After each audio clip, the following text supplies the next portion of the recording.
Selamat tengah hari. Pada hari ini kita datang bersama dengan penduduk Kampung India Settlement Batu Caves yang telah diberikan sebanyak 3 notis oleh Kerajaan Negeri Selangor yang menyatakan kononnya mereka menduduki tanah kerajaan secara tidak sah dan menceroboh tanah kerajaan. Mereka yang menempat di Kampung India Settlement Batu Caves sebenarnya telah menduduki tanah tersebut sejak sebelum merdeka lagi, dan apabila permohonan dibuat, kemudiannya di antara tahun 86 hingga 89, seramai 39 keluarga telah diberikan lot masing-masing dan mereka diberikan penempatan sehingga 30 Julai 2046. Selanjutnya, 77 lagi penduduk di tempat tersebut telah memohon dan telah diberikan hak milik pajakan selama 99 tahun pada tahun 2013. Jadi, penghuni-penghuni ini menduduki tanah tersebut secara sah di segi undang-undang. Surat hak milik dikeluarkan oleh Kerajaan Negeri Selangor sendiri.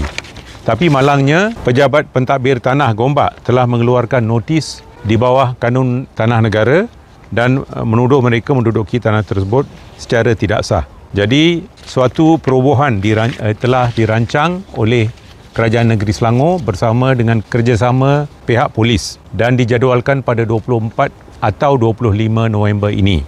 Dan para penghuni telah melantik seorang peguam yang telah menulis surat pertama kepada Pegawai Pentadbir Daerah Gombak menyatakan bahawa penghuni-penghuni ini menduduki tanah tersebut secara sah dan mengemukakan nombor hak milik dan sebagainya, bukti semua telah pun diserahkan, dan bahawa sekiranya pihak Pegawai Pentadbir Tanah meneruskan dengan segala apa-apa bentuk perobohan, maka suatu tuntutan sebanyak 10 juta akan dikenakan secara peribadi kepada pegawai-pegawai tersebut dan juga Kerajaan Negeri Selangor. Seterusnya, satu lagi surat telah ditulis kepada Ketua Polis Negara menerangkan bahawa penduduk-penduduk ini mempunyai hak milik yang sah dan bahawa pihak polis telah diberikan maklumat yang salah, maka pihak polis tidak harus mengambil bahagian dalam perobohan ini. Minggu lalu, pegawai atasan daripada Balai Polis Gombak telah hadir ke penempatan Indian Settlement Batu Caves bagi membuat tinjauan supaya kerja-kerja perobohan boleh dilaksanakan pada 24 atau 25 hari bulan nanti. Jadi saya dengan ini mengingatkan pegawai-pegawai atasan daripada IPD Gombak supaya jangan melakukan apa-apa perkara yang menyalahi undang-undang, jangan melakukan apa-apa perkara yang melanggar perlembagaan negara kita. Negara kita ada hukum, negara kita ada undang-undang, negara kita ada perlembagaan, Negeri Selangor pun ada perlembagaan.